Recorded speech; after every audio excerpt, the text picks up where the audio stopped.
Bonjour tout le monde, vous allez bien aujourd'hui? Moi, ça va très bien. Vous aimez les compétitions? Quelle compétition vous aimez le plus? Le sport, la musique, le calcul, l'écriture, le chant? Nous allons voir dans cet épisode quelle compétition a été organisée. La compétition. Cette semaine, l'école organise une compétition d'écriture. Le professeur de français entre en classe et annonce la nouvelle aux élèves. Cette année, c'est la poésie qui sera le sujet de la compétition. Je vous encourage à écrire de beaux poèmes et je suis prête à aider tous ceux qui en ont besoin. Vous pouvez choisir le thème qui vous plaît. Courage, des prix de valeur attendent les gagnants.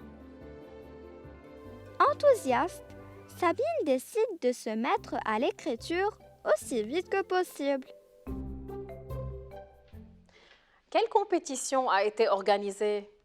Très bien, l'écriture d'un poème. Et vous, est-ce que vous aimez la poésie?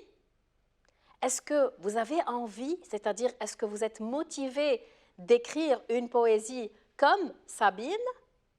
On va voir ce qui nous attend dans cet épisode. Ne le ratez surtout pas.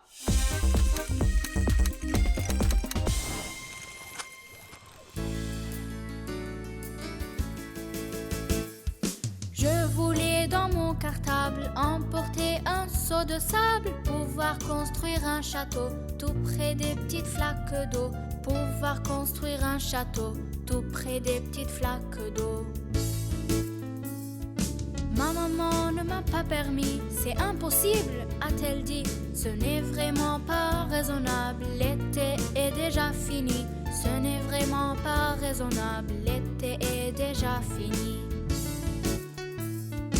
Alors j'ai pris un beau stylo pour dessiner quelques gâteaux, le livre de contes et de fables et 3 petits grains de sable, le livre de contes et de fables et 3 petits grains de sable.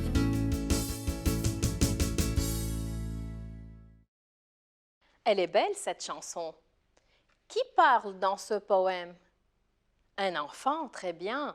Un écolier, un élève. On l'appelle un écolier parce qu'il va à l'école. Et sa maman ne lui permet pas d'emporter du sable dans son cartable. En quoi le poème est-il amusant? Pourquoi il est amusant plutôt? Parce que l'enfant veut emporter du sable dans son cartable au lieu du matériel scolaire. Et à la fin, il tient à en prendre à l'école, c'est-à-dire il tient à prendre avec lui des grains de sable. Nous allons voir alors le texte. Soyez prêts. Le texte s'intitule « Dans mon cartable ». C'est son titre. Je vais commencer à lire. Je voulais, dans mon cartable, emporter un seau de sable, pouvoir construire un château tout près des petites flaques d'eau. Je vais répéter. Ce n'est pas un texte ordinaire. Vous devez faire attention et on va parler à la fin et dire à la fin à quoi ça ressemble et pourquoi il est spécial. Je répète. Je voulais dans mon cartable emporter un seau de sable. La personne qui parle souhaite emporter dans le cartable un seau rempli de sable. Pouvoir construire un château tout près des petites flaques d'eau. C'est un peu bizarre quand même de mettre du sable dans un cartable. Voyons voir le reste. Ma maman ne m'a pas permis. C'est impossible, a-t-elle dit. Ce n'est vraiment pas raisonnable. L'été est déjà fini. Alors, j'ai pris un beau stylo pour dessiner quelques gâteaux, le livre de contes et de fables et 3 petits grains de sable. Donc sa maman ne lui a pas permis de prendre les grains de sable. Elle lui propose d'y penser raisonnablement. Il finit donc à la fin par prendre avec lui ce dont il a besoin, c'est-à-dire le vrai matériel, le matériel scolaire et bien sûr le goûter.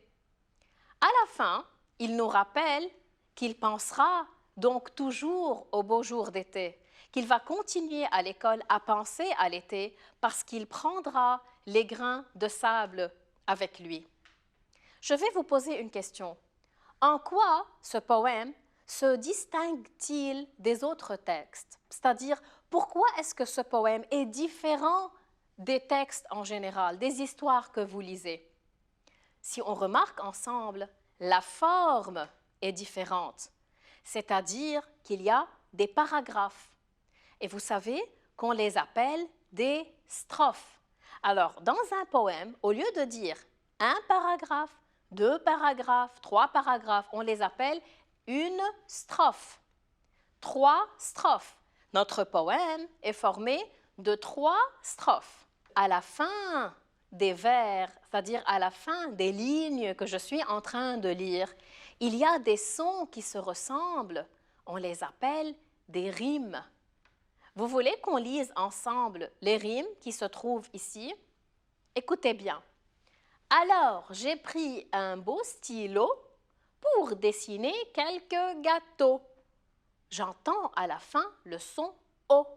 Et ce son, je l'appelle une rime. Le livre de contes et de fables est 3 petits grains de sable.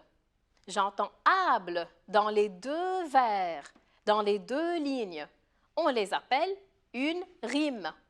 La rime, c'est le son que j'entends à la fin du vers ou bien à la fin de la ligne et qui se répète pour rendre le poème plus beau. Maintenant, on va faire une devinette ensemble. D'accord?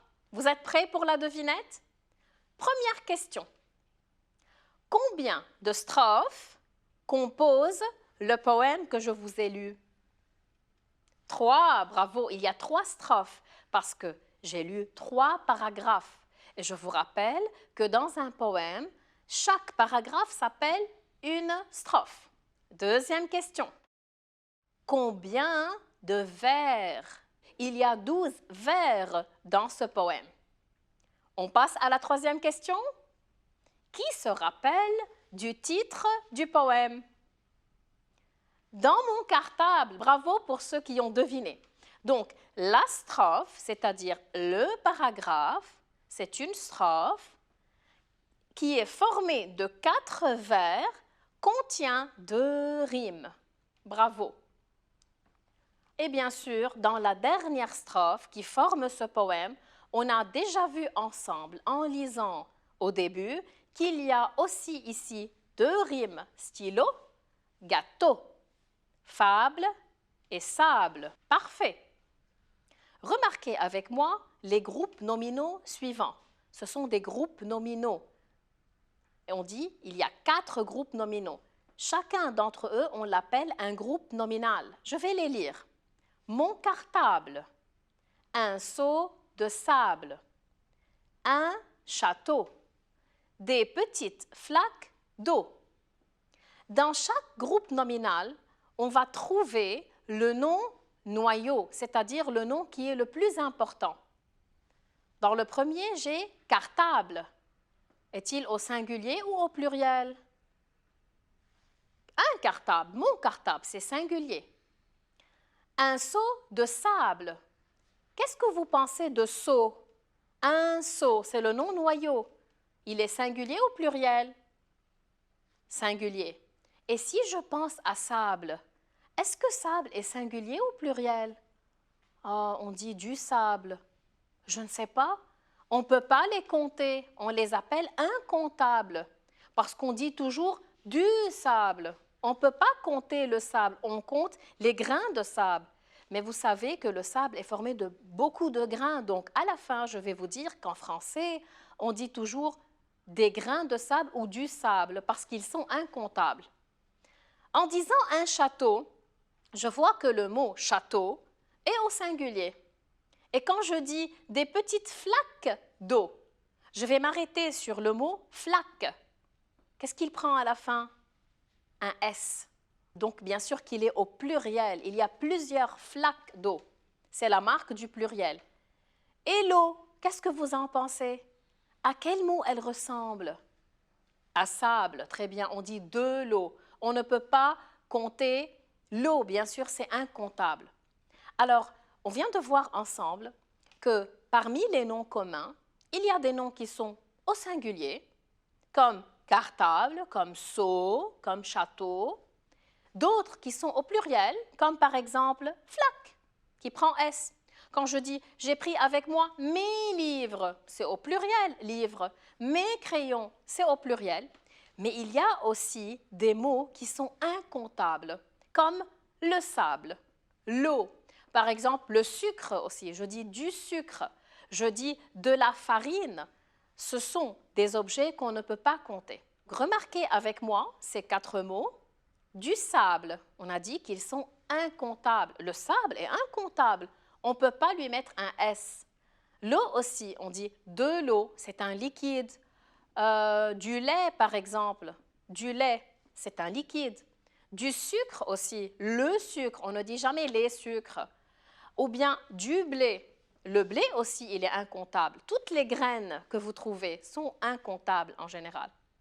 Voilà, donc finalement, j'espère que vous avez apprécié cet épisode, que vous allez vous entraîner vous aussi à composer des poèmes aux personnes que vous aimez. Je vais vous dire au revoir et à bientôt.